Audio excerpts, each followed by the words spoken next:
Thank you, everybody. I won't be perturbed by your rustling if it's a necessity. Food is 5 minutes away, and I promise you I will be inside 5 minutes. There's one thing I just wanted to talk to you about today, and that is the idea of scaling bartending, the thing I care most about. Now, bartending is unfortunately not in a particularly good place, in as much as a majority of people in London who are bartending are on minimum wage, if they're indeed paying their tax, and if they're not, they're largely getting around £5 cash in hand per hour. Bartending is a default. It's something artistic people do. It's something people do as a stopgap.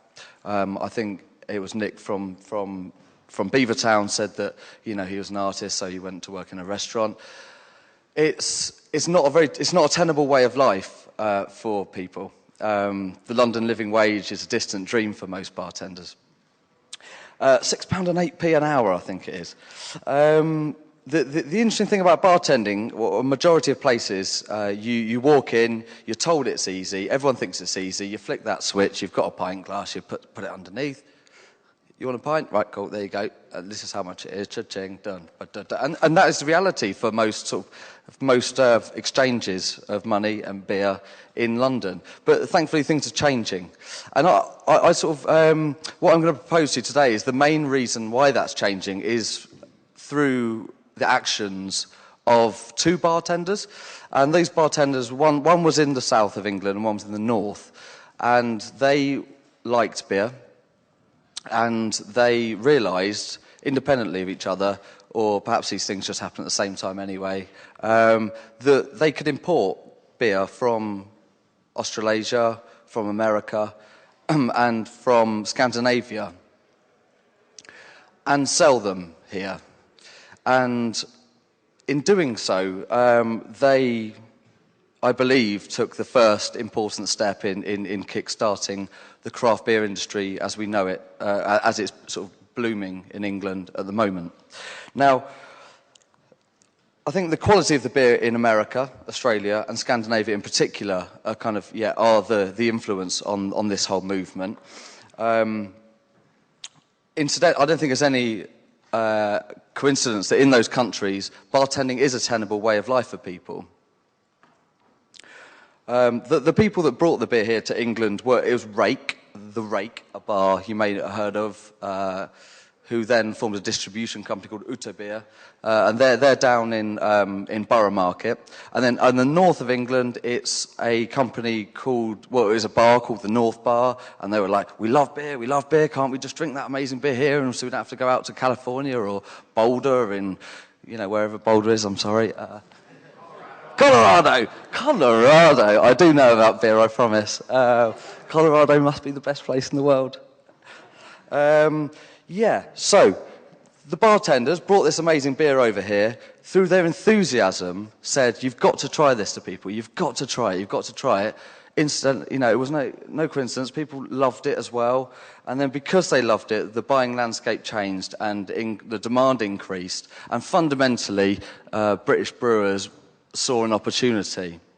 They saw that people were willing to pay more money for amazing beer, and we have taken our influence, by and large, from these countries I've talked about.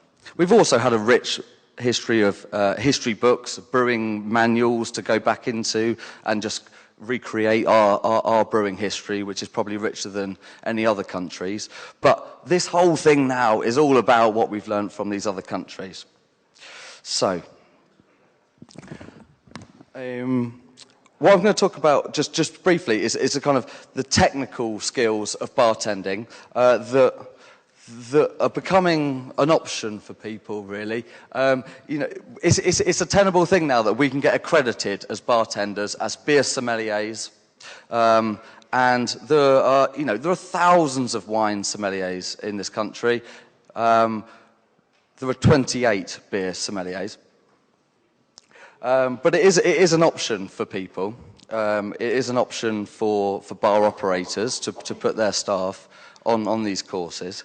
And there they can learn the ideal serving conditions, the best glass possible, the beer that they should put down in the beer cellar and leave for 20 years, and it will keep improving. These lessons are many. Bartending isn't easy when done properly. I'm so pleased and welcoming of this technical instruction that we have. But what we don't have in England is an ability to talk about emotions. And for me, the main skill of a bartender is emotional skill. It's very hard to benchmark and reward accordingly. It's very hard to say to a customer, no, I really don't think you should have that beer. I relish in that, but many people find it difficult. It's very difficult to say, no, try that one tomorrow. No, don't spend £10 on that, a pint of Imperial Stout, because that's what the owner of the business would like. Just take a third for £2.50 or whatever it is, £3. A lot of the decisions to be a good emotional bartender, in my opinion, are not economically wise decisions. And it's kind of on that basis that whilst I really welcome beer entering the world of Michelin-star restaurants, where they can afford to really train people to the highest standards, both technically and emotionally, usually one of detachment in Michelin-star restaurants anyway, just get on with it. What I care about is the grassroots, and I care about people making a tenable way of life as a bartender. And I really feel that given the government's sort of onslaught of taxation and the price that beer is at today, and the slim margins involved, that the realistic way for grassroots bartending and grassroots businesses to survive and give bartenders a tenable way of life has to be less driven by money. And quite frankly, what I welcome is a realism of cooperative pubs, of community pubs, and table service models where people can spend time with the customers. It's all about time, and I think it's all about actually not making money to be as good to your customers as really you should be. So that's my position. I don't know whether that helps you any in the world of technology. I just wanted to thank Anna for her help in organising this conference.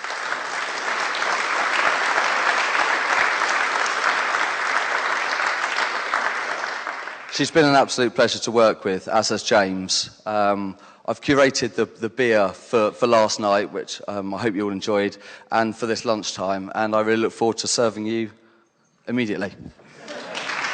Cheers,